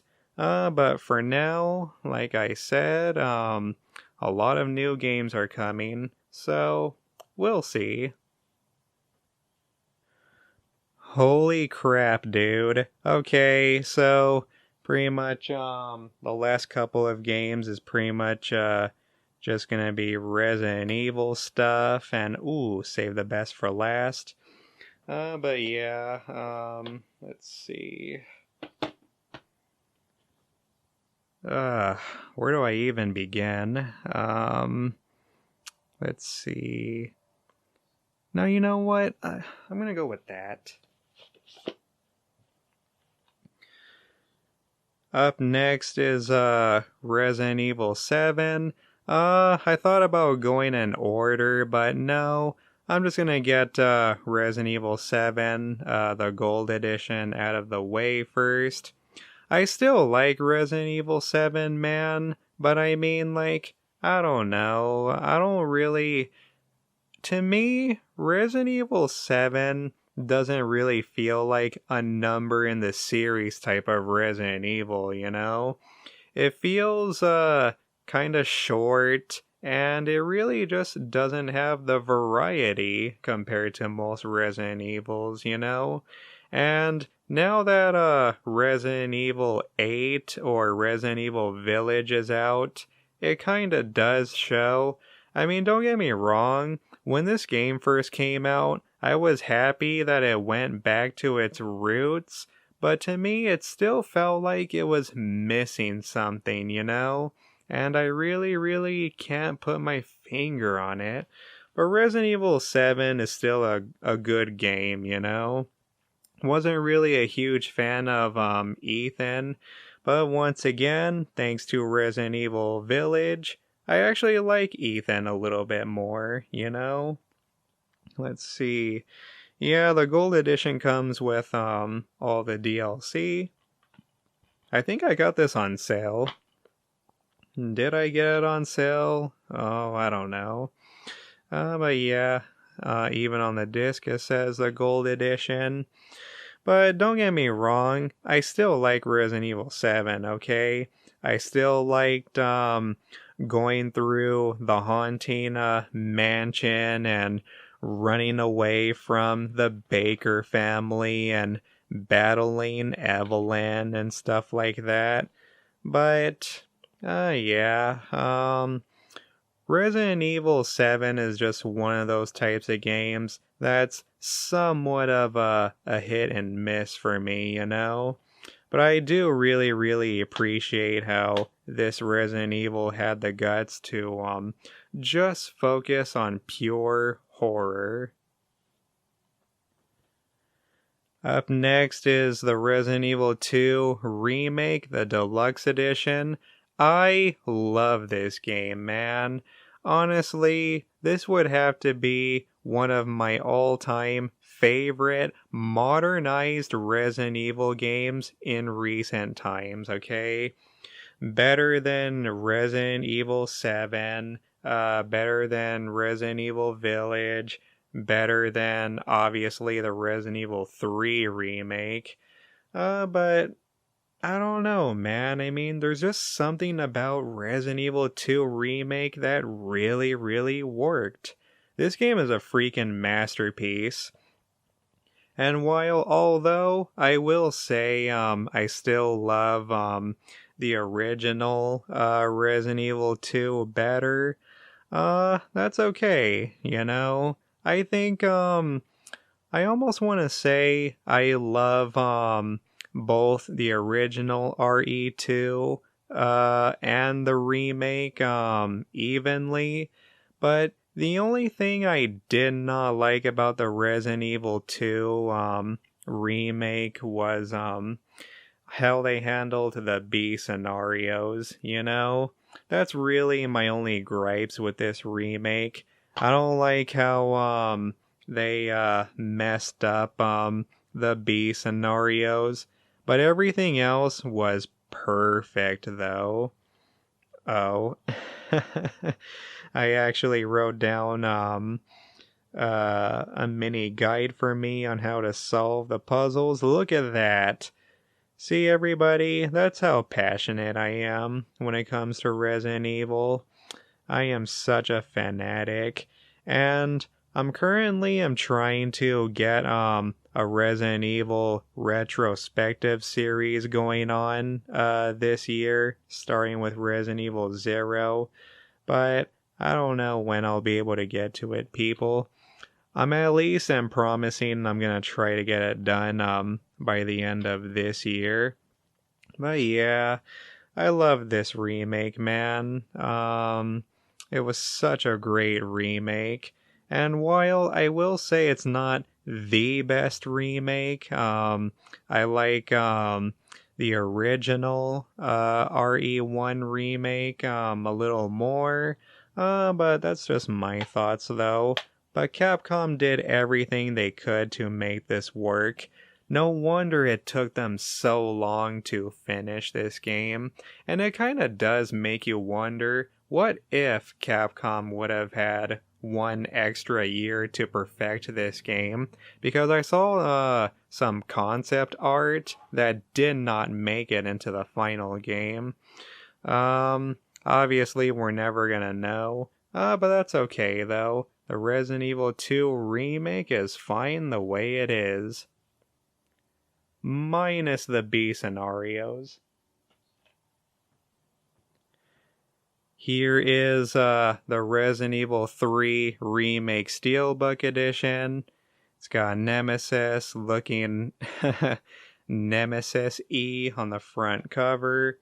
Here is the back. Now you see, this is a good example of a steelbook looking great on the back. I love how it shows Jill Valentine on the back. That's really, really cool. Okay, so before I give out my thoughts and opinions on this game, yeah, some of my opinions have changed on the Resident Evil 3 remake. I remember when I first beat it, as I did a whole let's play of it. Don't get me wrong, I still like the Resident Evil 3 remake, but I wouldn't say it's a remake though. It's pretty much just a reimagining. It almost has nothing to do with the original Resident Evil 3, and see, I got more of my mini guides that I wrote down to solve some of the puzzles. But nah, man. Like I said, I'd still be lying if I said I did not have fun with this game. I mean, here's the best way to put it, okay? If this was just a standalone Resident Evil game, then it would be good. It's still a good game, but as a remake though, it's not so good. Yeah, I'd say it's pretty much more of a reimagining. I was disappointed how they removed the clock tower. I was disappointed how they removed Raccoon City Park and the Dead Factory. We ended up getting the Nest 2 instead. I don't like how Jill Valentine does not go back to the RPD. It's Carlos instead. Oh well, though. I mean, it sucks that we're pretty much are never going to get, a true Resident Evil 3 remake as they consider this, the remake. But what can you do, though? And it would have been nice if this game got some DLC and everything like that. But no, the developers themselves came out and said, it's complete, it's finished, it's done. There's no reason to add anything more as it is finished. So, oh well. And they pretty much moved on. Like, Capcom is currently working on DLC for Resident Evil Village. I don't know what kind of DLC though, but I hope it's story DLC. But would story DLC would have made this game any better?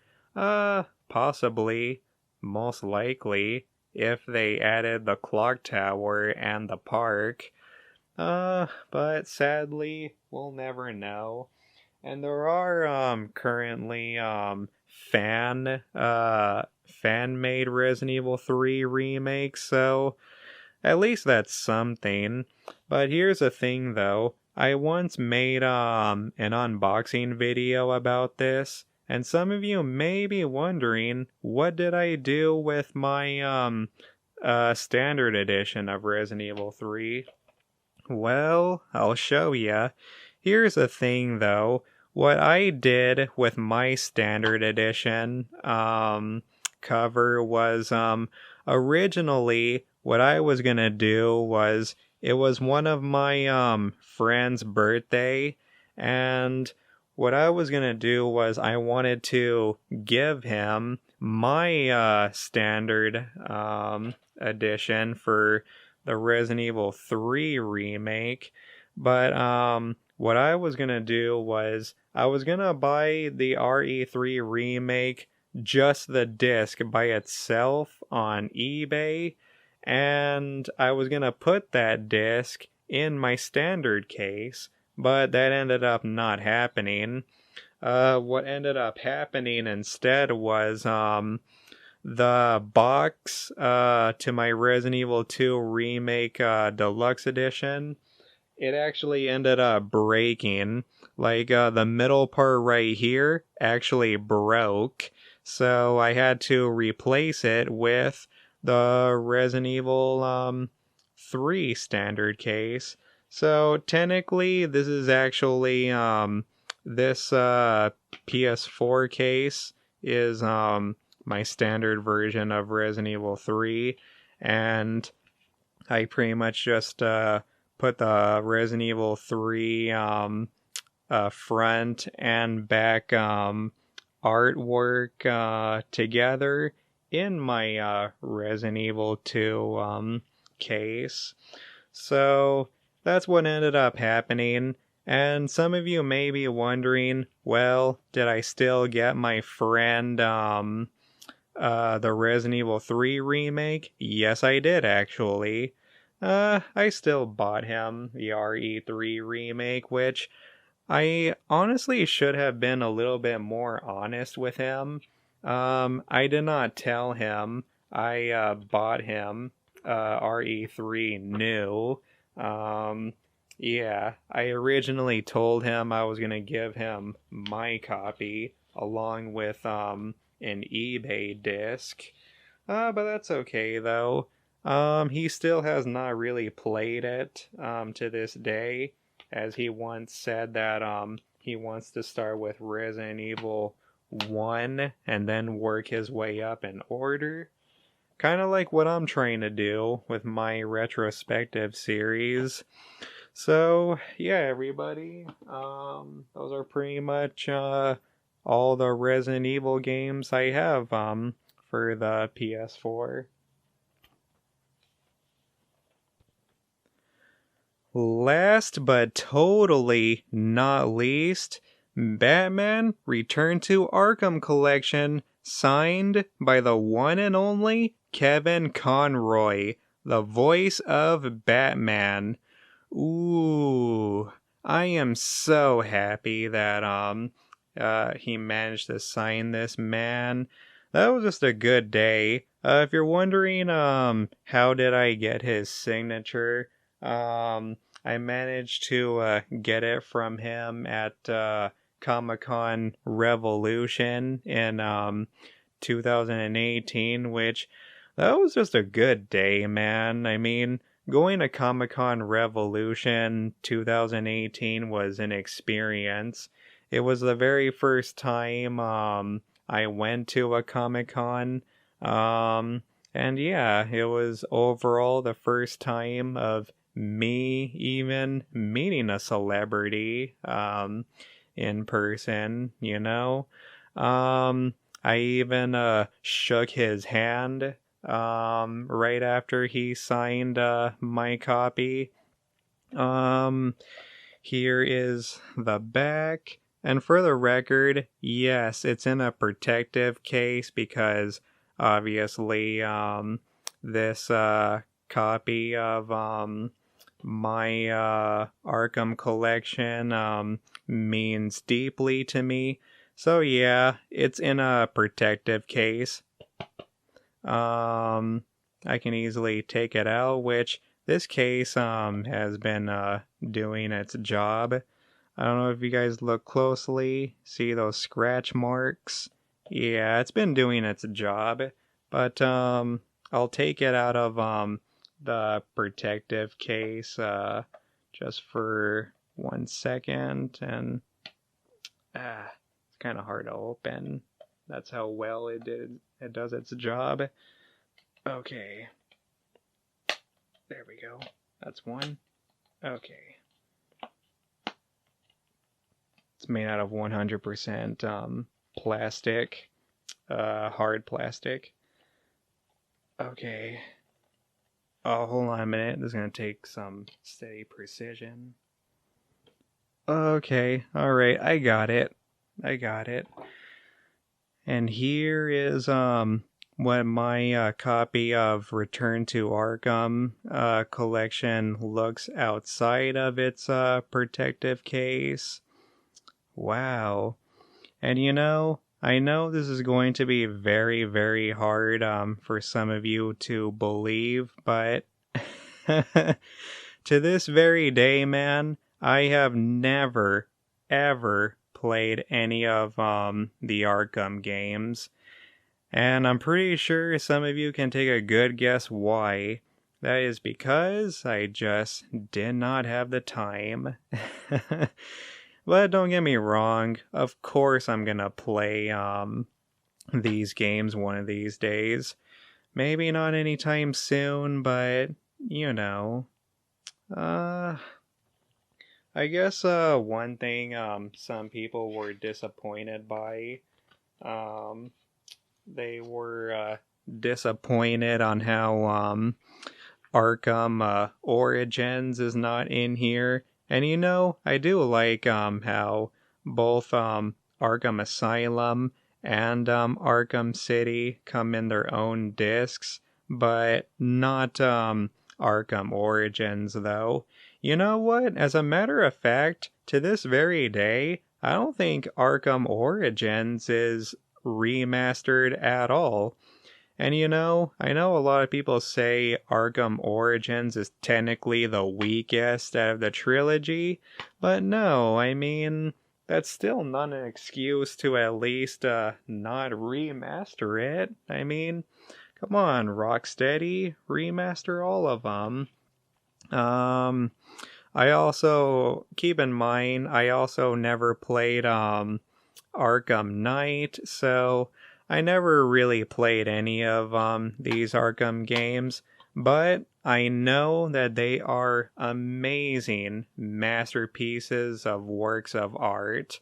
I know they're great games. I know I'm gonna love them. But like I said, I just haven't had time, I mean, one of these days, I will do a whole series of me reviewing all 4 games, okay? The hardest one to review is probably going to be Origins because it's currently not remastered still. But I'll figure out a way, though. I'll try to review the entire Arkham series one of these days. Yeah. But once again, thanks again, Kevin Conroy, for signing my copy. It means a lot. Yeah, that day of me going to Comic-Con Revolution, that was just a good time, man. That was just it was one of those days that reminds me of how much of a better time that I was in. It was around a time when before the whole pandemic and coronavirus ended up happening. It was around a time when I wasn't ill. It was around a time when I used to be really, really healthy. And yeah, man, I mean, I will always remember my first time going to a convention or a con. But that was just a really, really unique experience for me. and the fact that I managed to get Kevin Conroy's autograph just made it all better for me, you know? That just made that day a more unique experience. So, yeah, I'm very happy. Oh, I'm having a hard time closing this. But yeah, once again, one last look. Yep. I will always cherish this. Alright everybody, that's it for my PS4 collection video. Now you know what PS4 games I have or don't have. Now you know what PS4 games I have either played or finished or haven't played just yet. Now you know what special editions, deluxe editions, or steelbook editions that I own. Thank you so much to Sony for making a good console. Thank you to the PS4 for giving me lovely memories. And yeah, everybody, if you liked this video, be sure to give me a thumbs up and subscribe. Hit that notification bell for new videos. And yeah, everybody, peace out.